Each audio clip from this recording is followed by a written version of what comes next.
कल्याणम् आरोग्यम् धनसम्पदा शत्रुबुद्धिविनाशाय दीपज्योतिर्नमोऽस्तु ते।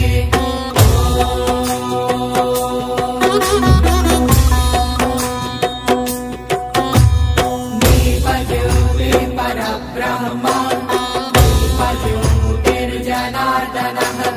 दीपो हरतु मे पापम् दीपज्योतिर्नमोऽस्तु ते।